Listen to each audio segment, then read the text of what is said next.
Buenas tardes a todos. A esta jornada, mi nombre es Miguel Ángel Márquez, pertenezco al sindicato FESIE, Federación de Sindicatos Independientes de Enseñanza.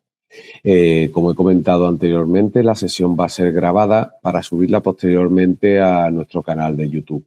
Deciros que a todos los que os habéis inscrito a través del form se os enviará, cuando esté ya subido esta sesión a YouTube, se os enviará el enlace para que podáis acceder a ella.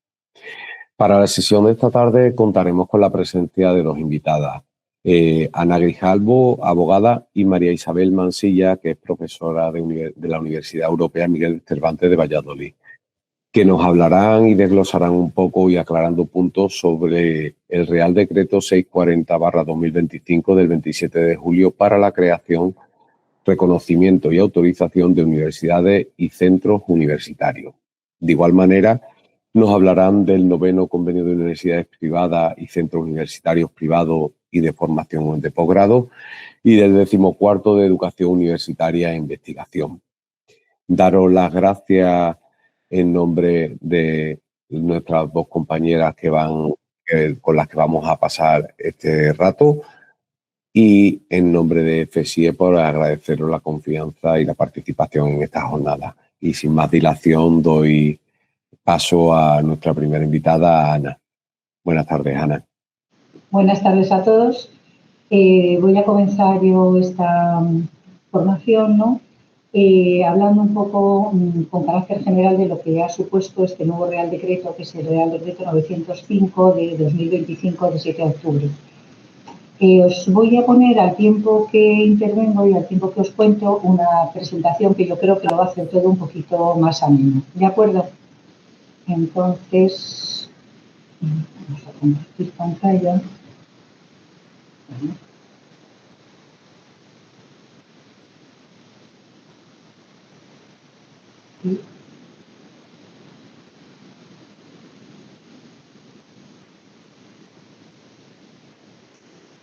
Vale, lo veis todos, ¿no? ¿Sí? Vale. Como os comentaba, esta norma, que es reciente, de octubre, que ya ha entrado en vigor, es un Real Decreto que lo que hace es modificar 4 que ya existían.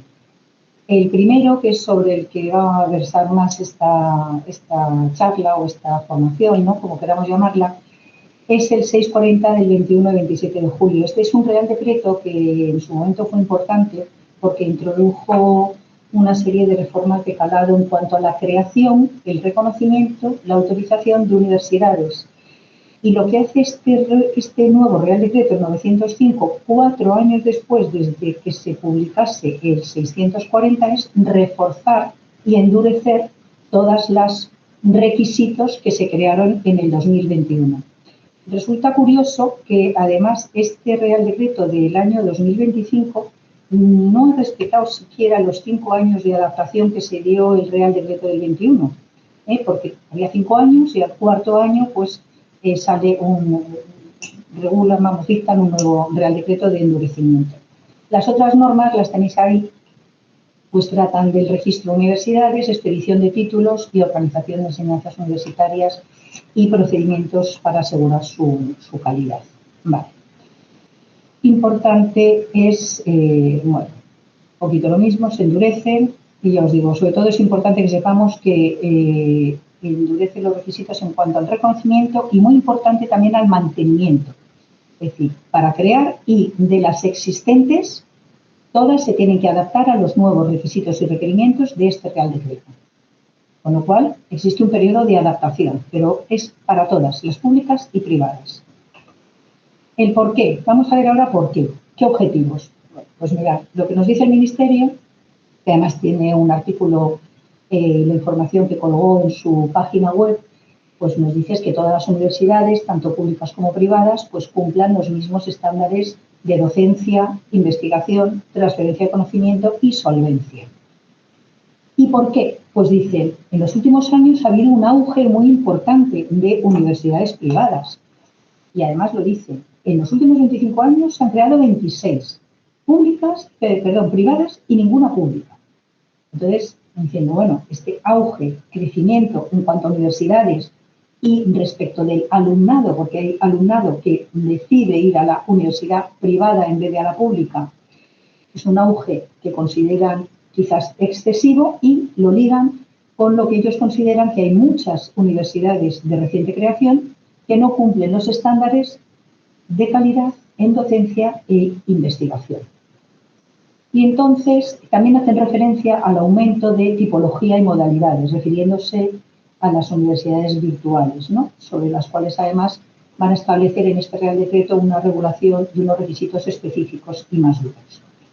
Entonces, ¿qué es lo que pretenden? Pues proteger el prestigio y la solvencia del sistema universitario y, sobre todo, ellos inciden en los estudiantes, no sea que, bueno, pues se matriculen en universidades con poca solvencia y que al final pues cierren y les dejen en una situación pues vulnerable, ¿no? Y además lo dicen expresamente en la nota de prensa. Si no actuamos ahora, se podría repetir la experiencia de otros países donde instituciones privadas sin control tuvieron que cerrar, dejando a miles de estudiantes en situación de abandono.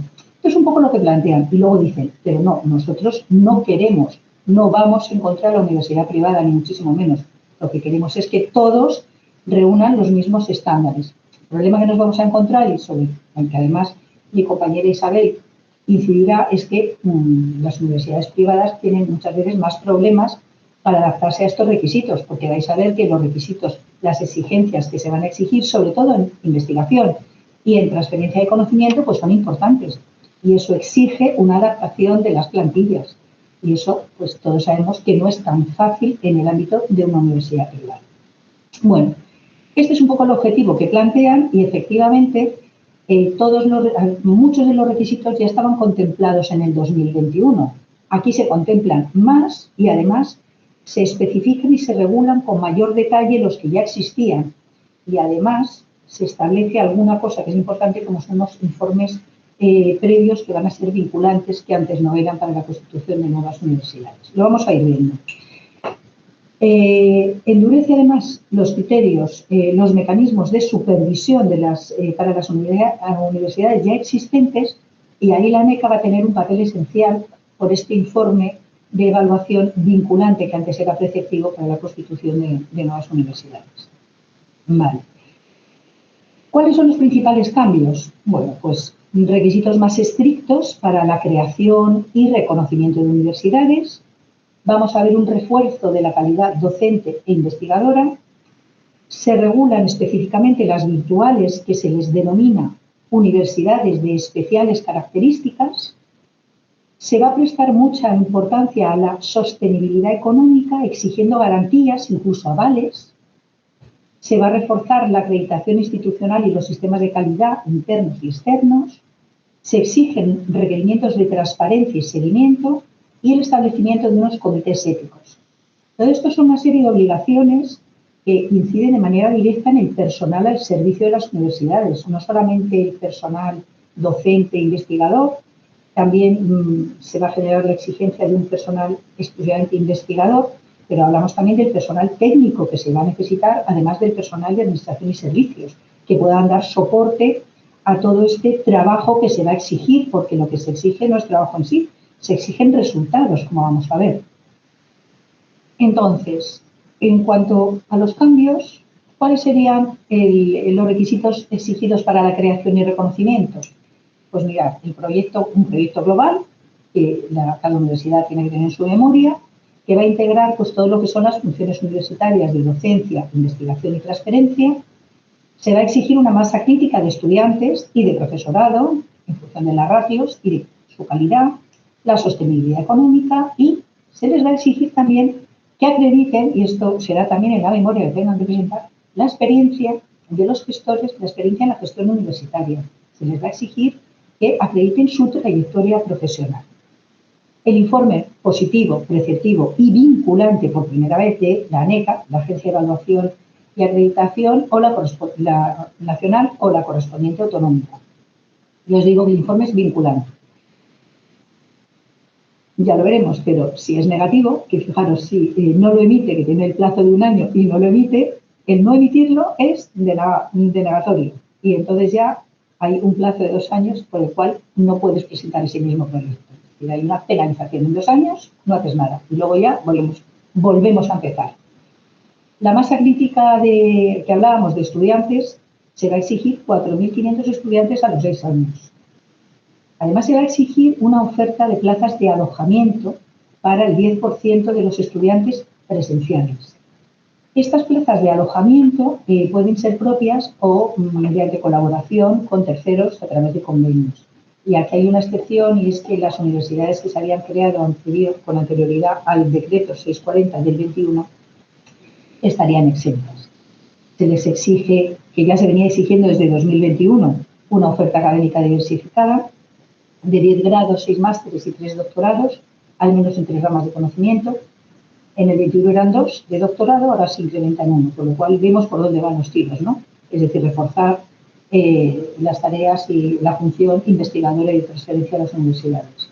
Y luego, en cuanto a la plantilla de profesorado, lógicamente tiene que ser adecuada a los ratios, que ahora los veremos, y se exige que en los programas de grado y máster el 50% sean doctores y en los programas de doctorado el 100%. Esto ya venía desde el 2021, es decir, este requisito no es nuevo. Se refuerzan. Yo os digo que algunos se refuerzan y otros simplemente y otros se introducen.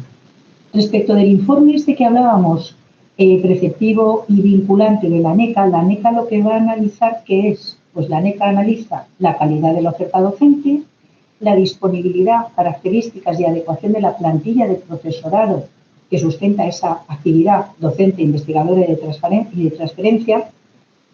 Es importante, esto va a incidir y de cara a nuestros convenios colectivos de una forma directa, porque además es requisito de viabilidad del propio proyecto universitario. La dotación de equipamientos e instalaciones, no solamente para la investigación, docencia y transferencia, sino también para los servicios y la gestión. Y la solvencia de la programación plurianual de la investigación. Es decir, se va a exigir un programa plurianual de investigación y entonces todo eso tiene que venir contenido en la memoria y es lo que va a analizar la ANECA. Como os digo, el informe desfavorable o la falta de emisión que se equipara, falta de emisión, no te contesto y ya está, eres favorable, pues no podemos presentar nueva solicitud en 2 años. Si el informe es favorable, ¿qué pasa? Pues lo pasamos al Ministerio y el Ministerio pues elabora otra propuesta de informe, que aquí el informe es preceptivo pero no es vinculante. ¿Y qué es lo que va a analizar el Ministerio? En principio todo, ya partimos de un informe positivo de la ANECA y entonces va a prestar especial atención a la sostenibilidad económica del proyecto y la coherencia con la planificación estatal. En la memoria, fijaros, he puesto aquí estos requisitos porque en la memoria se va a exigir, bueno, un montón, por supuesto, de información, que tampoco vamos a hacer aquí un análisis exhaustivo, pero sí se tiene que hacer constar cuál es el origen de la iniciativa, y expresamente te indican si es de una universidad que ya existe, ya sea española o extranjera, que se implante en España, si es una empresa o si es un fondo de inversión. Se van a tener que hablar de la composición y cargos del equipo rectoral, del cual se va a pedir la justificación de su experiencia, la experiencia docente que tengan, investigadora y la propia gestión del equipo directivo, identificándose la identidad de cada uno y sus trayectorias profesionales. Es decir, muy exhaustivo y muy controlado. A ver, ¿quién quiere montar una universidad? ¿Quiénes son? ¿De dónde proceden? ¿Con qué dinero? ¿Y qué van a hacer? Es decir, un control muy exhaustivo. Los recursos económicos para alcanzar los objetivos, la programación de internacionalización, la movilidad de alumnos, movilidad de profesores, porque evidentemente pues tiene que haber una movilidad de profesores, doctores, para conseguir sus objetivos, y qué compromisos van a adquirir con empresas, instituciones, organizaciones para las prácticas de los alumnos. Bueno, os he puesto, entre otros, parte de lo que la memoria contiene, porque nos indica hasta qué punto se baja el detalle en los nuevos proyectos y hasta qué punto las universidades que existen tienen que cumplir con todos estos requerimientos. Respecto de la oferta académica, ¿qué nos piden? ¿Qué novedades hay? Bueno, diversificada ya la teníamos. Lo único que se introduce es un programa más de doctorado, como os he dicho. Que estén representadas 3 de las 5 ramas de conocimiento, ya lo teníamos. Continuamos. El número de créditos matriculados en títulos propios de formación permanente no puede ser superior al doble de los créditos matriculados en enseñanzas oficiales. Es decir, se pone ahí una limitación. Enseñanzas oficiales son importantes. Y las verificaciones para las nuevas titulaciones oficiales se establece un máximo de 1/5 parte de las titulaciones de grado máster. Y lo mismo, un informe desfavorable de la Agencia de Calidad, autonómica o ANECA, pues hay una penalización. No puedes presentar una nueva solicitud de verificación para ese título hasta que transcurra un año del informe negativo. Claro, esto tiene implicaciones porque para que se elabore una nueva verificación para un nuevo título o una modificación del existente, se necesita personal técnico, personal docente, es decir, una carga lectiva adicional. Es decir, todo esto son implicaciones importantes. Bien. Respecto del alumnado, masa crítica, 4.500 a los 6 años. No es baladí porque si no se alcanza el 70%, transcurrido el plazo de 6 años, nos pueden requerir a las universidades e incluso puede dar lugar a que se inicie el procedimiento de revocación. A los 6 años, los estudiantes de grado y doble grado pues, deben suponer el mínimo el 50% de los matriculados en enseñanzas oficiales. Bien, ¿qué pasa respecto del PDI, del personal docente e investigador? Se mantienen los umbrales que teníamos para de doctores, el 50% en grado y máster y el 100% en programas de doctorado. La ratio, tampoco hay variación. 1,25 en presencial y en la virtual 1,50 que puede llegar hasta 1,100. Es verdad que en este caso tiene que haber una excepción justificada y autorizada y siempre se refiere este aumento de ratio a la parte no presencial, es decir, aunque estén en modalidad híbrida, a la parte no presencial. Pero fijaros lo que implica, ¿no? Porque es una de las grandes reivindicaciones y quejas muchas veces de los profesores que imparten en programas virtuales, ¿no? La cantidad de alumnos que hay con todas las implicaciones en cuanto a la corrección y seguimiento de los alumnos. Bueno, pues que se puede llegar a ampliar, vamos, esto ya existía. Luego, se mantiene la obligación de que se tienen que presentar 5 propuestas de proyectos, de las cuales una es internacional, pero ahora es nuevo si se exige que en el transcurso de 7 años, ya sea desde el inicio de la universidad o durante los últimos 7 años, según vaya transcurriendo el tiempo, se tiene que haber obtenido, no haber participado o haber propuesto, sino se tiene que haber obtenido 20 proyectos competitivos, utilizan el término competitivos, de investigación, en el que además el profesorado de la universidad pues tiene que haberlo obtenido en calidad de investigador principal. Y por último deciros que se elimina una exigencia que venía en el decreto 640 del 21 anterior, que no podía superar el PDI el 40% de la plantilla docente. Otro de los puntos fuertes que hemos hablado es el refuerzo de la calidad docente e investigadora y de transferencia. Aquí se incrementan las exigencias, ¿vale?, de la actividad investigadora.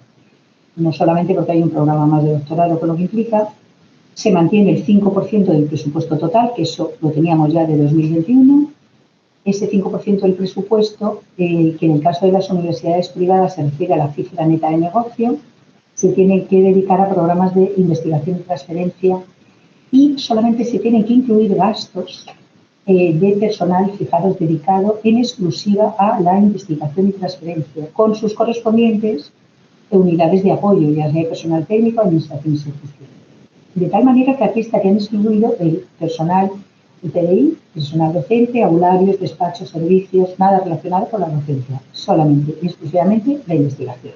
5% a la investigación. Pero además, que este requerimiento sí es nuevo, tienen que captar fondos externos equivalentes al 2% también de su presupuesto total anual. En el caso de las universidades privadas, se refiere al importe neto de su cifra de negocios. En convocatorias, programas, contratos de investigación y transferencia de conocimiento, incluidas cátedras, valorización de patentes, ¿vale? Pero el incumplimiento de estos requerimientos sí puede ser motivo del inicio del procedimiento de revocación de la autorización. Y luego se exige un plan plurianual de investigación que sea coherente con la oferta docente. Y se introducen además una serie de indicadores de calidad y mecanismos internos y externos de seguimiento. Y todo implica que el incumplimiento puede generar la posibilidad del inicio de la revocación de la autorización si no se cumplen los requisitos. Es decir, que como veis hasta ahora, parece que no, pero son cosas que tienen bastante calado y son importantes. ¿Qué es lo que pasa en relación con la regulación de las universidades virtuales? Bueno, se considera virtual toda aquella que imparta más del 80% de su actividad docente de grado, máster y doctorado en modalidad virtual o híbrida. Y ese 80% se refiere en relación a la suma total de créditos. ¿Cuál es la diferencia? Pues que la aprobación es del Estado, ley de Cortes Generales, es decir, que necesitará acuerdo del Consejo de Gobierno en la comunidad autónoma donde se establezca su sede oficial, pero la aprobación depende de las Cortes Generales y la supervisión y control de los órganos competentes de la Administración del Estado. Igualmente se exige el informe previo y vinculante, el resto es igual, solamente que es la Administración General del Estado, ley de las Cortes Generales. ¿Qué requisitos? Pues mirar, hay para mí hay dos que son importantes. Uno de ellos es que exigen que el 75% del profesorado resida en España o territorio UE, Unión Europea. Se da además un plazo de adaptación de 4 años. Y luego se exige cómo debe organizarse la actividad docente. Ahora lo vamos a ver en la transparencia que viene a continuación, pero plantilla inicial de profesorado, qué previsión de incremento tiene, qué perfiles, qué características, qué formación, todo ello en relación con su grado, máster o doctorado. Ahora lo vemos con un poquito más de detalle. Pero, por supuesto, para este profesorado es de aplicación todo lo que es para este profesorado. Es decir, a los 5 años tienen que indicar respecto a los PDI que hayan obtenido la evaluación positiva de su actividad, exigiéndose el 60%, más 2 publicaciones de medio. Es decir, se exige exactamente lo mismo. ¿Qué es lo que pasa? Que este personal tiene una carga lectiva que puede ser importante. Imaginaros la ratio 1,50. Es la consideración a veces que se tiene, ¿no? Que el profesorado de universidad virtual, con eso de que da clase desde casa o tal, muchas veces se hacen este tipo de comentarios, ¿no? Minusvalorando a veces, o a veces tenemos la sensación de que se puede llegar a minusvalorar el trabajo cuando no es ni muchísimo menos así. En la memoria, que era lo que iba. ¿Qué es lo que tiene que especificarse, fijarse en la memoria de las universidades virtuales? Para que veáis hasta qué punto de detalle se baja, ¿no? Dice, ¿cómo se va a impartir? ¿De forma sincrónica o asincrónica? Y si es ambas, ¿qué proporción de créditos tiene cada forma? ¿Qué plataforma virtual se utiliza como campus virtual con sus características técnicas y funcionales? ¿Qué equipamiento e instalaciones tecnológicas tiene? Los equipamientos de los alumnos. La evaluación, si es presencial y virtual, o en el caso de ambas, el peso de cada uno. El sistema de evaluación y de progreso de los alumnos establecidos. Detallar los sistemas de tutorías. Respecto de las prácticas académicas externas, hay que indicar si son virtuales o presenciales, pero hay que garantizar la presencialidad siempre que se exija en el plan de estudios o por normativa. Y luego hay una cuestión importante, y es que desde el inicio se tiene que programar la formación del profesorado en habilidades técnicas y competencias docentes no presenciales. Se hace especial hincapié en la formación del profesorado en estas áreas. En definitiva, como veis, hay que detallar todos los requisitos y todas las exigencias de calidad de la oferta universitaria, virtual o híbrida, y cómo se va a articular el seguimiento de las titulaciones y la coordinación académica. Exigirá tutores, coordinadores, además del personal puramente docente e investigante. Y luego se exige una transparencia cuando se imparta el título, porque al lado se debe hacer constar en el título oficial expedido, además lo pone expresamente así Real Decreto, ¿no? El lugar visible, justo después de la denominación del título, pues que ha sido presencial, híbrido o virtual, ¿no? Bueno, otra de las cosas que habíamos dicho en las que incidía este Real Decreto es la sostenibilidad económica y garantías. Hay que aportar avales o garantías, se tiene que cubrir la actividad de los 3 primeros años mínimo y un plan de cierre para proteger a los alumnos en caso de cese de actividad. Y luego se exige la experiencia en gestión universitaria del equipo como solvencia también económica. ¿De acuerdo? El refuerzo que hablábamos, que es otra de las novedades de la acreditación institucional en los sistemas de calidad, hemos ya comentado el papel de la ANECA con el informe previo y además que es vinculante, y además el seguimiento que hace, es decir, va a hacer seguimiento. Y dentro de las agencias de calidad se exige que se cree una comisión que está regulada con la composición del profesorado que tiene que haber y de sus integrantes, una comisión de evaluación específica que pueda emitir el informe vinculante de evaluación de la calidad global de una nueva universidad. Y luego hay otra exigencia, y es que esta es interna para las universidades, y se tiene que implantar una certificación, de implantación la certificación de unos sistemas internos que garanticen la calidad en todos los centros. Y este sistema, aunque es propio de la universidad, pues tiene que ser certificado por las agencias de calidad las autonómicas y la MECA. Como veis, son pin, pin, pin, pin. Transparencia y seguimiento. Bueno, pues se regula y potencia lo que se llama el Sistema Integrado de Información Universitaria, el SIU, para el seguimiento estadístico y de calidad de todas las universidades. Pero ahí se incorporan mayores obligaciones de información.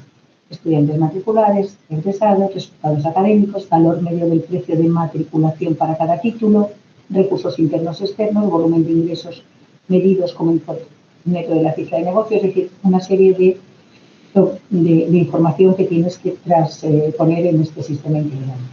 Un montón de obligaciones, no solamente para los docentes, sino para el personal de la universidad. Eso realmente tiene implicaciones en todos los aspectos, no solamente para el PDI, sino para personal técnico y de administración y servicios, porque alguien tiene que hacer todo esto. Y son requerimientos que son importantes porque puede llevar a cabo el inicio de un procedimiento de revocación. Es lo que pretende el control, seguimiento. Y luego, el comité ético. Bueno, pues se establece la obligación de crear un comité ético de investigación y transferencia en cada universidad que haga especial incidencia y atención en la inteligencia artificial y en las TIC. Nuevas exigencias. Se establece un régimen transitorio, es decir, los que ya están reconocidos y autorizados tienen 3 años para adecuarse. Si ya han comenzado su actividad en los 3 años anteriores, se les da un plazo mayor de 5 años. Y los que están reconocidos y no autorizados tienen 5 años. Bueno, y los que están en proceso de reconocimiento se les da un plazo de 12 meses para que adapten la memoria a los nuevos requerimientos. Pero bueno, en definitiva, todas se tienen que adecuar a los nuevos estándares, informes vinculantes de calidad, requisitos de sostenibilidad económica con garantías, número mínimo de estudiantes y los requisitos del PDI de programación de I+D+I. En términos generales, son estas las novedades. Y breves pinceladas, en lo que afecta a los trabajadores. Pues, ¿qué va a afectar? A la composición del PDI, la exigibilidad de los doctores, para las universidades virtuales, la residencia del profesorado, muy importante la experiencia investigadora, es decir, el 60% del PDI con más de 6 años haya obtenido una evaluación positiva, es muy importante, y además el mínimo de publicaciones, 2 de promedio en los 3 últimos años, y la participación en proyectos competitivos, 5 propuestas al año, más los 20 proyectos que tenemos que haber obtenido. Es decir, que en el área de la investigación hay un refuerzo considerable y eso son horas y horas de trabajo, como sabe bien mi compañera que va a intervenir a continuación. ¿En qué más afecta? La ratio, las condiciones laborales, la ratio en relación con las virtuales puede llegar a 1:100, que es mucho. Luego tenemos las mismas limitaciones para los funcionarios que teníamos ya en el anterior Real Decreto, que no podrán ser profesores de las privadas, no podrá ser funcionario docente o personal laboral a tiempo completo en una universidad pública. El control y seguimiento que va a tener la plantilla de trabajadores, con los compromisos que se adquieren de desarrollo con oferta económica y académica y de investigación.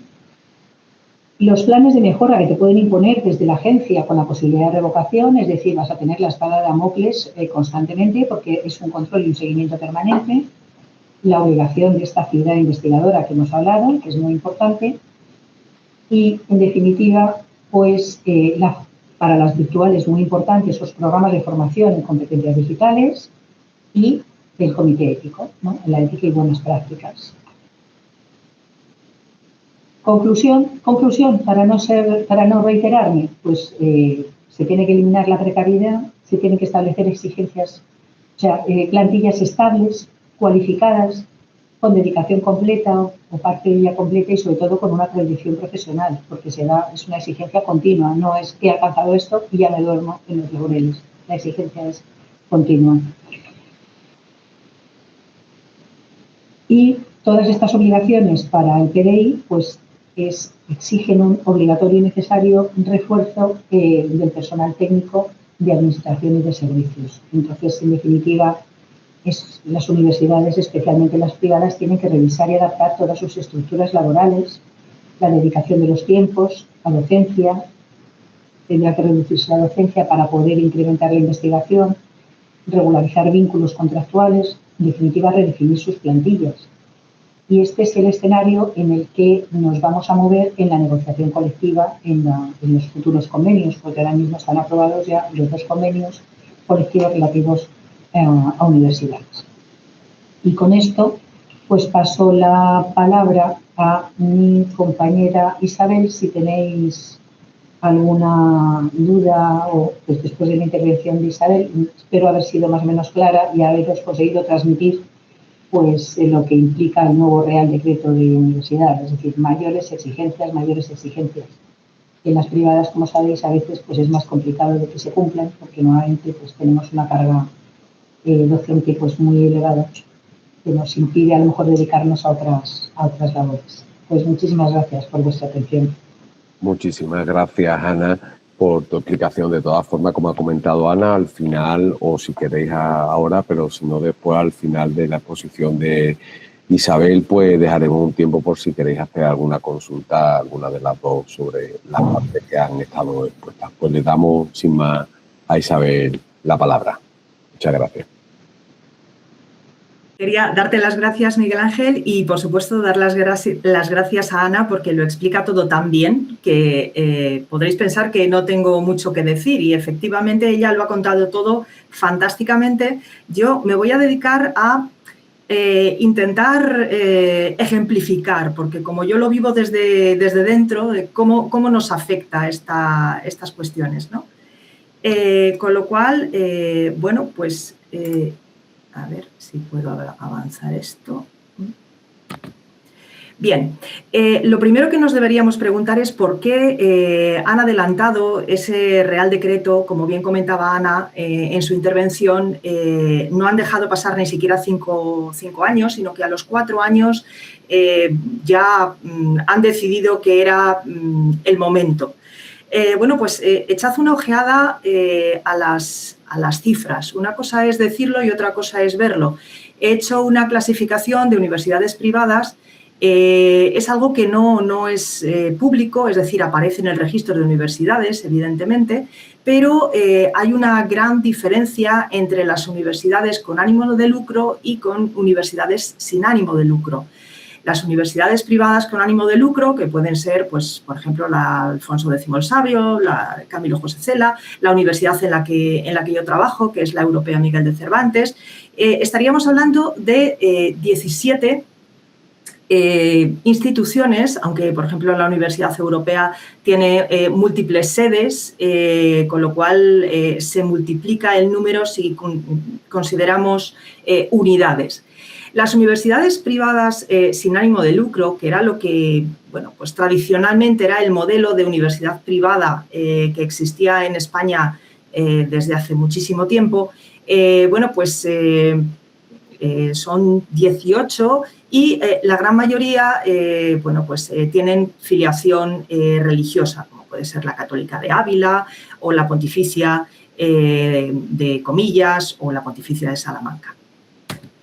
Bien, echad una ojeada al porcentaje de alumnos. Son estimaciones, obviamente. Perdona, Isabel, sí. ¿puedes minimizar tu pantalla que tienes de los que estamos? Porque es que tapa parte de la gráfica que tiene. A ver. Si tú puedes minificarla. Darla arriba, a ver si ahí arriba a lo mejor. ¿Ahora? Ahora, perfecto. Es que tapaba parte de la gráfica, gracias. Sí, perdón. Bien, os decía que podéis echar una ojeada. Esto, por supuesto, son datos estimados porque no tenemos los datos concretos de todas las comunidades autónomas, pero para que os hagáis una idea, estaríamos hablando de universidades de conciliación religiosa en naranja o sin ánimo de lucro, y las universidades con ánimo de lucro en azul. El número se ha incrementado exponencialmente y, evidentemente, lo que preocupa al Gobierno es ese porcentaje cada vez mayor de las azules, podríamos decir, ¿no? Aquí siguiendo los colores. Aquí tenéis, también en comunidades autónomas, pero teniendo en cuenta las universidades presenciales y las universidades online. Como podéis ver, la proporción de online es bastante abundante, sobre todo, pues, por ejemplo, en Castilla y León, por ejemplo, en Cataluña o en Madrid. Es más discreto en otros lugares.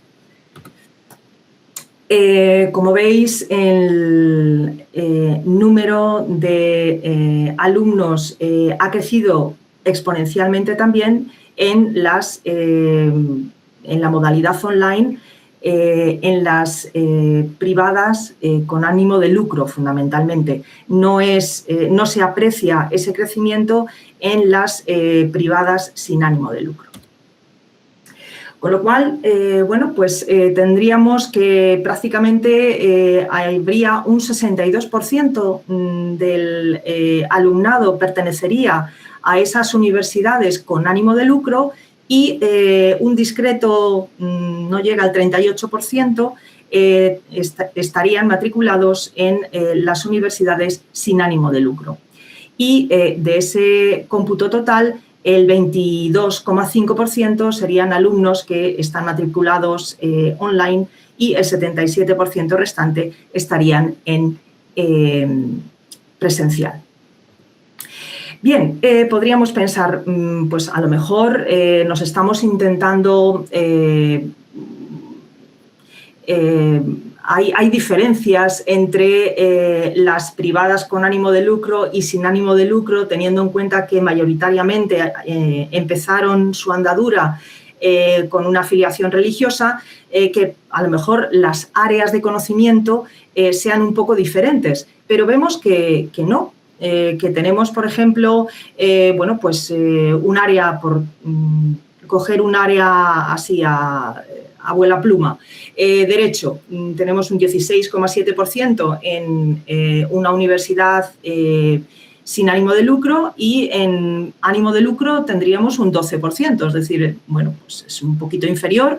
O, por ejemplo, empresa, que pensamos que a lo mejor las universidades con ánimo de lucro tendrían pues un gran pedazo de la tarta, pues simplemente es un 24%, mientras que las de sin ánimo de lucro pues es un sustancioso 19%, con lo cual no hay tanta diferencia. Quizá en el único área en el que podemos encontrar diferencia es en ingenierías y tecnología, en las que las universidades con ánimo de lucro son bastante más potentes, ya que tienen pues prácticamente un 19% del pastel frente a un discreto 9% de las sin ánimo de lucro.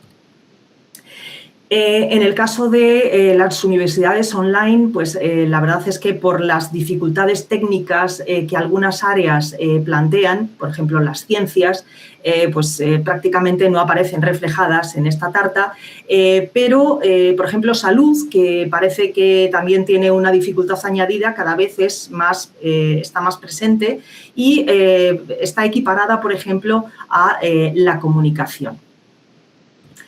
Bien, ya nos ha comentado Ana que quizá el mensaje fundamental del Real Decreto es que hay las mismas exigencias para todas las universidades. Da igual que hablemos de universidades con ánimo de lucro, privadas, por supuesto, sin ánimo de lucro, privadas o universidades públicas. Los informes vinculantes de las agencias de calidad, ANECA o autonómicas, son preceptivos. Se garantizan 3 funciones esenciales, de las cuales una parecía que era en la que las universidades privadas volcaban todos sus esfuerzos, que era la docencia, dejando un poquito al lado la investigación y la transferencia. Y, por supuesto, la supervisión y la transparencia y registro como elementos fundamentales para preservar la calidad del sistema. Las universidades públicas, obviamente, se han alineado de forma tradicional con una evaluación de actividad investigadora, una valoración de las actividades investigadoras de su personal docente e investigador a través de tramos de investigación y de sexenios.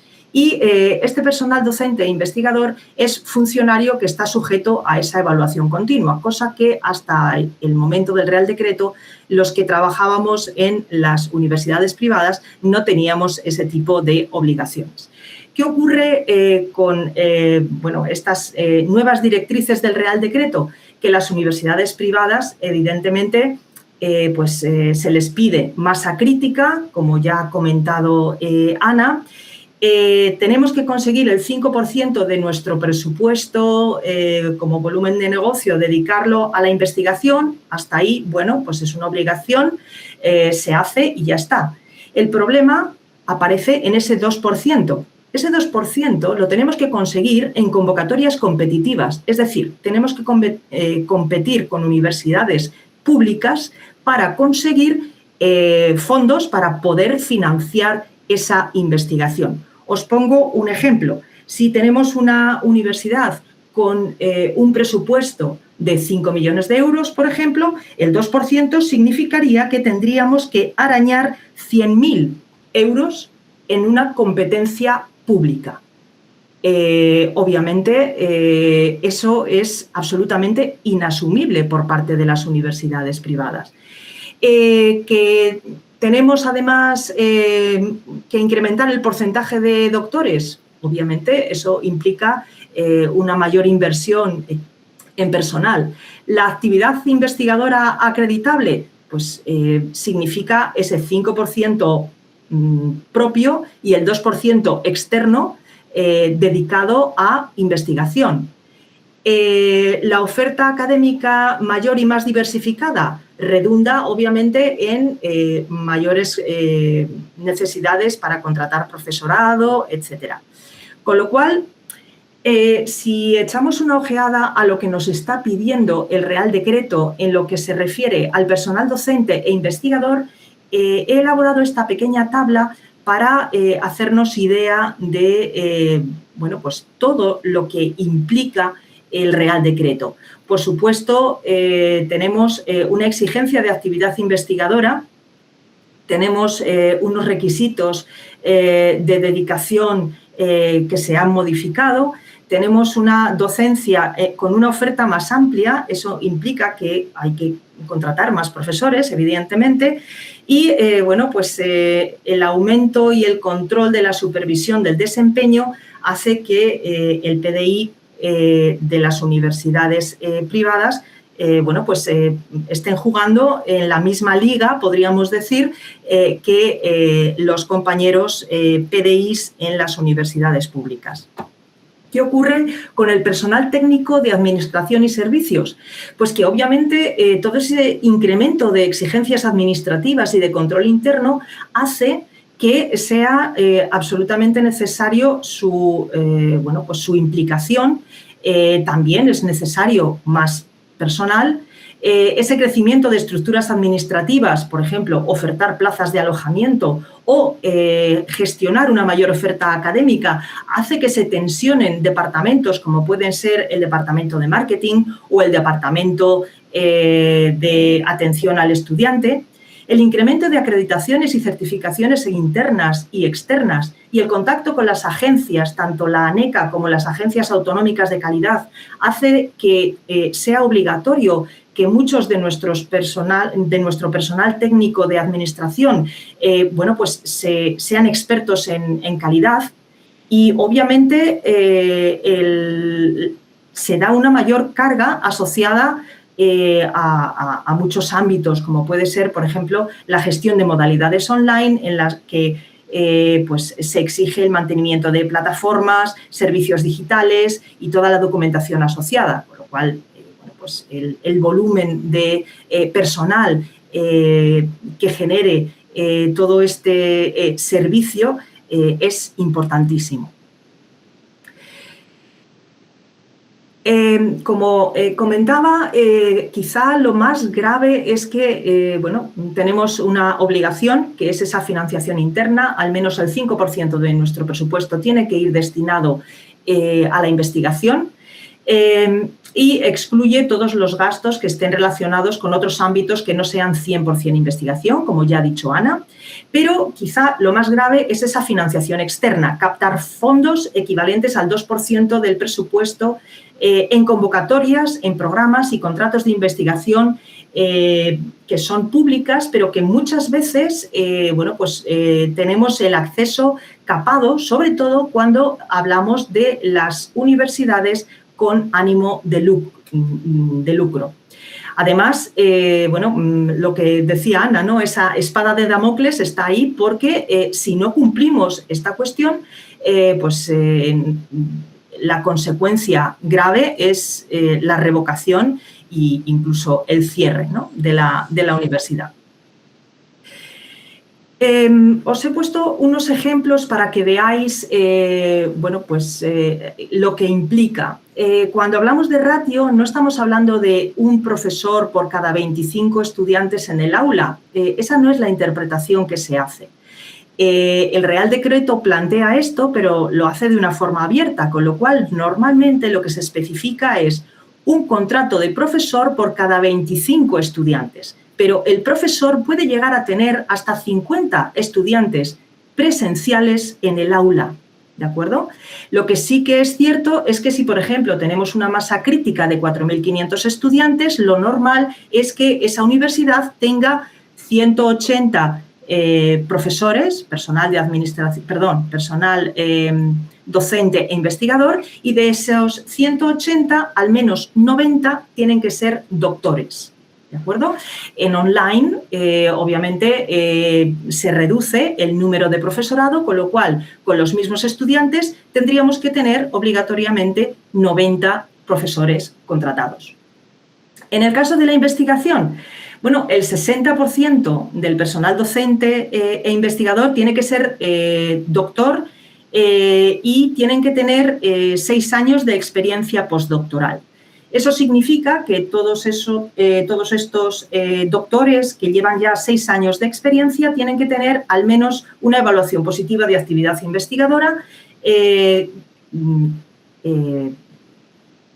teniendo en cuenta que son las agencias de calidad, bien la ANECA a nivel nacional o las de las comunidades autónomas, las que evalúan la actividad investigadora del PDI. La evaluación positiva implica bueno, pues, un trámite administrativo, pero independientemente de que eso exista o no, también tenemos mínimos de publicaciones científicas en los últimos 3 años al menos. Cada profesor tiene que tener 2 publicaciones de promedio que, computados en equivalencia a tiempo completo, si por ejemplo tenemos 100 PDIs doctores con experiencia postdoctoral de más de 6 años, ese grueso de personas tienen que publicar, con lo cual tendríamos 200 publicaciones en 3 años. Y además tenemos que proponer los proyectos, tenemos que ir como IPs, como investigadores principales, y al menos uno de ellos tiene que ser internacional.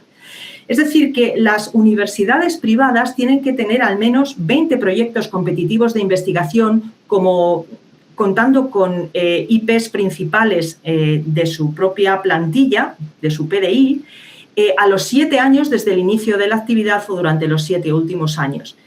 Es decir, unos 3 proyectos competitivos al año. Es decir, de esa gran tarta, que es bastante magra, todo hay que decirlo, que el Ministerio destina a investigación, obliga a las universidades privadas a competir con uñas y dientes para conseguir esos fondos. Con lo cual, quizá ese es el elemento fundamental, la investigación en las universidades privadas. Para nosotros es más difícil acceder a convocatorias nacionales de la agencia de investigación. Las convocatorias estatales no excluyen a las privadas con ánimo de lucro, pero les aplican criterios que penalizan en la práctica el acceso. ¿Por qué? Porque exigen estructura de I+D reconocida. Es decir, por ejemplo, los proyectos de generación de conocimiento exigen que la entidad sea un organismo de investigación elegible, con investigadores vinculados de forma estable a la universidad. Muchos profesores no tienen ese tipo de contrato. Por otro lado, hay requisitos de trayectoria investigadora. Se exige un historial de publicaciones, de proyectos previos, de sexenios de investigación reconocidos, cuando esto no era obligatorio. Es decir, partimos desde una base de clara desigualdad. Además, la vinculación contractual del PDI investigador, muchas de las bases de los convenios o de las propuestas nacionales, cuando concurrimos a la competencia, te exigen que el IP tenga una vinculación laboral con la entidad durante toda la vigencia del proyecto. Por ejemplo, hay muchos trabajadores, sobre todo online, que tienen contratos de 10 meses y obviamente no pueden cumplir con esto. Y, por último, el Real Decreto habla de una sospecha estructural sobre la baja intensidad investigadora. Es decir, el propio Real Decreto en su texto habla de la limitada actividad investigadora. Es decir, que el propio Real Decreto reconoce que las universidades privadas no pueden llegar a las exigencias a las que le están planteando en el Real Decreto. Obviamente, tenemos que tirar para adelante y plantear estrategias para generar masa crítica investigadora, no solo estudiantes, que son necesarios, por supuesto, pero también en la investigación. ¿Cómo? Pues hay algunas cosas que se nos pueden ocurrir a bote pronto. Por ejemplo, establecer unidades estratégicas de investigación acreditadas que se dediquen a gestionar proyectos, a actuar como organismos de investigación dentro de todas las universidades, acreditar formalmente grupos de investigación, aunque sean pequeños, pero bueno, empezando poquito a poco. Blindar la dedicación del personal docente e investigador, primero estabilizando ese personal temporal con contratos a tiempo completo, pero también limitando la dedicación docente, como decía Ana antes en su intervención, porque obviamente si nos dedicamos a investigar no podemos dar 36 créditos de clase. Y, por supuesto, reconocer la dedicación investigadora. Hay que reducir los créditos docentes para incluir esta actividad. También estas estrategias para fomentar la investigación, podríamos plantearlas en una serie de ejes que he intentado elaborar para que resulte sencillo entenderlo. Primero, tendríamos que reformar el modelo de personal docente e investigador de las universidades privadas y profesionalizar precisamente la investigación, cosa que no ocurría. Os recuerdo que, por ejemplo, en el 9º convenio de universidades privadas con ánimo de lucro, tenemos la figura del personal profesional de reconocido prestigio, que ni siquiera tiene que ser doctor y que está en los lugares más altos de la escala. Obviamente esto resulta obsoleto a la luz de lo que plantea el Real Decreto. Tenemos que crear figuras de profesor investigador permanente, la equivalencia funcional a las figuras de profesor público, que sí que aparecen en el 14º convenio, pero no en el 9º. Los contratos con dedicación investigadora que lleguen incluso al 40% de esa dedicación. Y poco a poco ir reduciendo los contratos de estos profesores que obviamente yo los he denominado aquí, y con todo el respeto, mercenarios online, porque no pueden realizar su labor al 100% en una universidad online y tienen contratos con múltiples universidades online y obviamente están en una situación de absoluta precariedad. El segundo eje sería la creación o consolidación de unidades de investigación reconocidas, porque las agencias autonómicas y la ANECA evalúan grupos y estructuras, no evalúan la eficacia investigadora de profesores aislados. Bueno, hay que establecer objetivos de producción, eso está claro. En el eje 3, esa inversión en investigación y desarrollo, ese 5% obligatorio y, por supuesto, el 2% externo, ¿no? Que en muchas ocasiones nos va a obligar a establecer alianzas estratégicas para poder aumentar producción y elegibilidad. Las universidades privadas pueden aumentar su impacto científico, pero muchas veces no vamos a poder hacerlo solas. Vamos a tener que firmar acuerdos, vamos a tenernos que integrar como socios en grandes consorcios a nivel europeo, independientemente de los acuerdos con empresas que bueno, pues pueden ser relativamente más fáciles, ¿no? para nosotros. Los convenios que regulan las universidades privadas, me da igual el 9º que el 14º, es decir, universidades privadas con ánimo de lucro o sin ánimo de lucro, no se alinean con el Real Decreto. El convenio en general regula como si la universidad privada fuera solo una entidad docente y, sin embargo, el Real Decreto exige otras muchas cosas que no voy a volver a repetir aquí porque ya lo hemos comentado antes, que tienen que ver con muchos ámbitos que no son docentes. El Real Decreto, además, impone deberes institucionales que no tienen reflejo laboral en el convenio. El convenio no menciona la investigación como obligación laboral, no exige doctores, permite plantillas inestables, la carga docente es muy elevada y regula figuras docentes que obviamente no cumplen con los estándares del Real Decreto.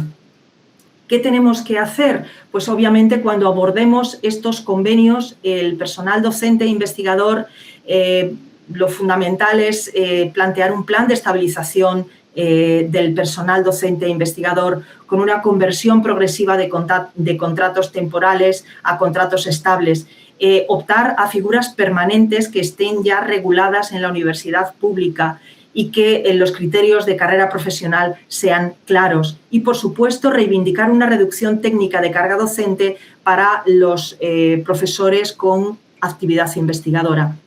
En lo que tiene que ver con el personal técnico de administración y servicios, obviamente, bueno, pues se abre un abanico muy amplio de tecnificación de este personal, con lo cual hay que estabilizar y especializar fundamentalmente este personal y, sobre todo, reconocer y empezar a valorar su carrera profesional, que en algunos convenios, en el de universidades con ánimo de lucro, por ejemplo, es absolutamente inexistente. He hecho esta tabla, no voy a ir comentándola porque ya lo hemos ido desgranando tanto Ana como yo en nuestra intervención, pero básicamente tenemos muchos elementos que son comunes a las universidades tanto privadas como públicas, con lo cual, ¿qué es la conclusión que tendríamos que sacar? Pues que las privadas estamos compitiendo en desventaja. En primer lugar, por la exigencia de concurrir a convocatorias públicas de subvención a la investigación para las que las universidades privadas no tenemos masa crítica, no estamos preparadas o simplemente nos alejan, no nos dejan participar precisamente por ser con ánimo de lucro. Nos obligan a gastar el 5% de nuestro presupuesto para garantizar la inversión en investigación. Correcto, pero es que también nos están obligando a captar fondos en un 2% de esa gran tarta que cada vez es más difícil. Y en segundo lugar, la inclusión del personal docente e investigador de universidades privadas en los comités evaluadores de las agencias de calidad. Nosotros no tenemos derecho a réplica, ya que esas agencias son las que van a valorar las propuestas de nuevas universidades, la pervivencia de las actuales y el control de calidad tanto de su docencia como de su investigación. Y, sin embargo, no estamos representados. Son profesores de la universidad pública, personal de la universidad pública, los que integran estos comités de calidad. Y, sin embargo, el personal de la universidad privada no está representado. Con lo cual, la desventaja es evidente. Básicamente, me gustaría finalizar diciendo que tanto las universidades privadas con ánimo de lucro como sin ánimo de lucro, si queremos cumplir el Real Decreto, debemos transformarnos en unas instituciones científicamente estructuradas, y hay una incompatibilidad normativa muy grave. Muchísimas gracias por su atención. Muchísimas gracias a ti, Isabel, que ha sido una explicación muy clara y la verdad es que bastante interesante, por lo menos para mí lo ha sido. Bueno, abrimos un pequeño, si queréis, lo que podéis hacer ir levantando la mano, si queréis hacer alguna consulta o alguna duda que os quieran resolver tanto Isabel como Ana, pues este es el momento. Los micros los tenéis abiertos para cualquier duda que tengáis o consulta que queráis hacerlo. Si hay alguna, simplemente levantáis la mano, abrís el micro y somos todo oídos. Aunque yo creo que como lo han hecho también, está todo clarísimo. Bueno, pues agradecer a Ana y a Isabel y sus puntos que nos han estado aclarando bastante sobre este Real Decreto, que la verdad es que pues, es bastante exigente y va a hacer un poquito de terremoto en todo lo que es el mundo universitario. Y agradecer también a todos los que nos habéis acompañado en esta jornada, pasando con nosotros este rato. Como he dicho anteriormente, esta grabación se os enviará por correo a la dirección donde os inscribiste para que podáis tenerla para consultas y demás, ¿de acuerdo? Pues muchísimas gracias a todos y buenas tardes.